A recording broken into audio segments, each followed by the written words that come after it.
eu trago cordéis, pois não tem educação que o Cícero do Maranhão também cumpre em seus papéis.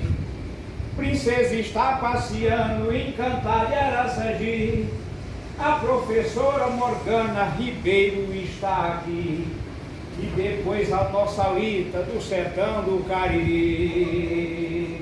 É a Aurita Tabajara, uma indígena brasileira, a primeira cordelista que escreve de primeira. Hoje ela mora em São Paulo e é gente verdadeira. Mas também tenho aqui para mostrar seu quinhão, nossa Gorete Pereira, direto do Maranhão. Vicente manda um abraço e Cícero não deixa assim, faça a vida, vai por mim, ela tem meu coração. Bem, desculpe a bagunça, na academia não se faz tanta bagunça assim, mas vocês me dão asas e eu acabo fazendo, né? Mas eu trouxe esse material aqui para falar. Eu acho que tem uma hora que a gente tem que falar dos outros, não é? E eu não escrevi muita coisa, mas escrevi apenas uma estrofe.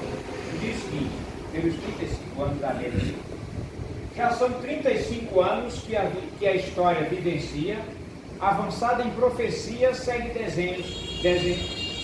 desenhados planos, com seus poetas decanos, acrescentamos os sonhos que entre perdas e ganhos, vigorosa em primazia, esta nossa academia renova-se feito os anos.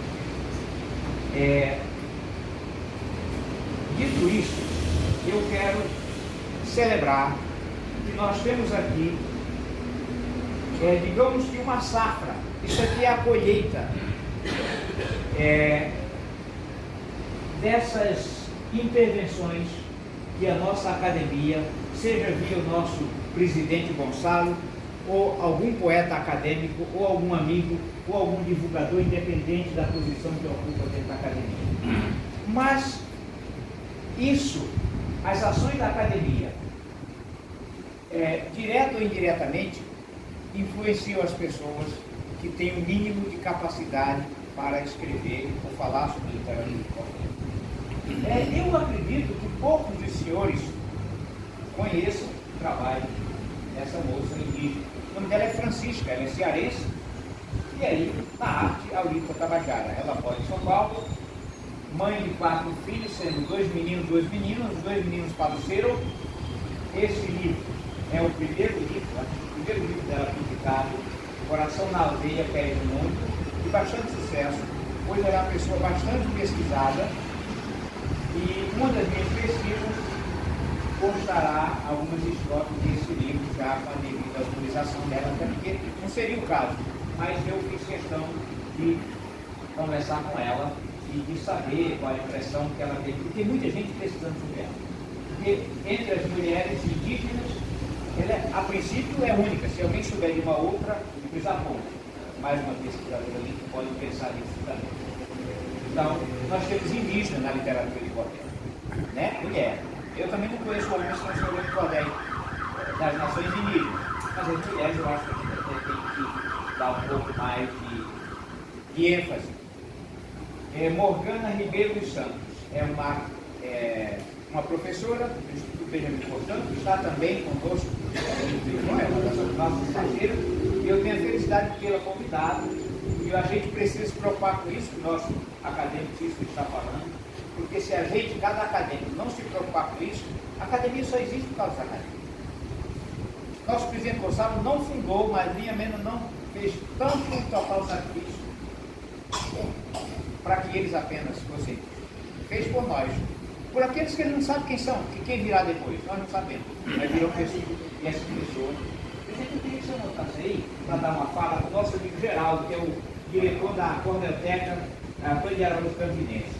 Se você permitir, na Maré, lá. Qual o sobrenome dele? Oliveira, Geraldo Oliveira.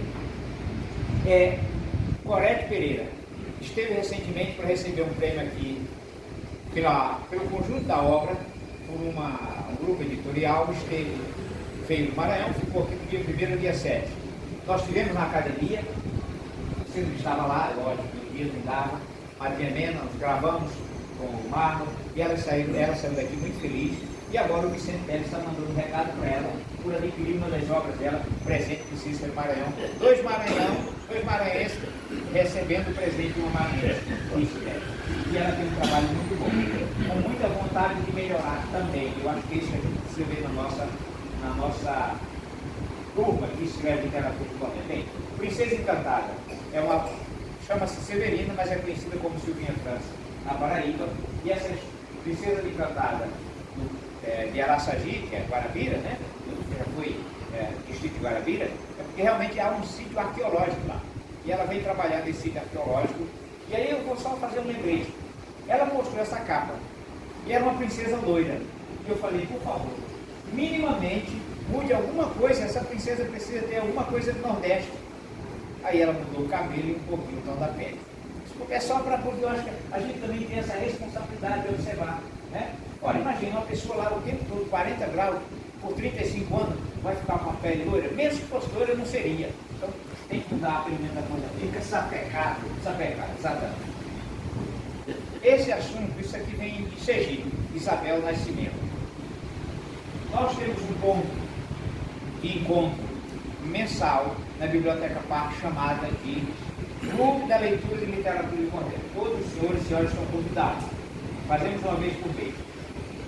Esse trabalho aqui, porque eu trouxe foi o seguinte: nós estamos caminhando sobre o gume de uma faca.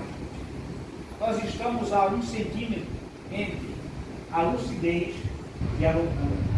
E hoje, muita gente está procurando palavras. Eu já disse isso aqui em outro momento. Zé Salvador tem um trabalho escrito nessa área, mais poeta tem, sobre a questão do suicídio. Existe aí o CVV, Centro de Valorização da Vida, que trabalha essas questões emocionais. Esse folheto, no dia que eu levei uma das pessoas que faz parte do curso, não é o curso, dessa leitura, esse clube de leitura, se inscreveram 35 pessoas em 3 dias para participar desse curso. Claro, nem todos compareceram. Mas as pessoas tinham seus interesses e seus encantos. Uma das nossas frequentadoras ficou louca quando viu esse título. E depois eu mostrei esse para ela também, que tem a ver. Por quê? Porque são temas que estão se apresentando com extrema necessidade de que a gente converse na nossa sociedade e nas nossas famílias. A questão da dificuldade, dos problemas emocionais, das violências também vai receber. Bem, e para não deixar de falar do menino, eu disse para ele que lembrei dele hoje em casa, que eu queria falar desse cordel coletivo do Cícero do Maranhão. Por que, Cícero, que eu quis falar isso? Porque como você, eu também estou preocupado, e o Zé Maio também, com o esvaziamento, não é esvaziamento, mas com a falta de presença dos nossos acadêmicos. Cabe a cada um de nós sair daqui e fazer um pouquinho nosso pé de ouvido para que os colegas voltem. Para que os colegas entendam que aqui é o lugar deles. Lá fora, onde vai reverberar a nossa fala. Eu tenho conversado com o presidente, com o vice-presidente e com alguns acadêmicos. Nós precisamos fazer uma reunião, algumas reuniões, para a gente fazer um planejamento que mexa com o nosso interesse, para que a gente volte a frequentar, lotar esse auditório da nossa academia. E que as nossas ações sejam vistas como ações de peso, que elas são de verdade ações de peso. Nós é que precisamos cada dia mais dar isso com importância ao nosso trabalho. Desculpe que falei muito, mas era isso. Eu abraço vocês, porque agora vou embora. Como disse certa vez, a tarde lá fora chora. Vou sentar no meu banquinho e sem errar o caminho. Digo tchau e vou agora. Valeu muito, falou bem. Valeu. Vamos receber a nossa pesquisadora Elisete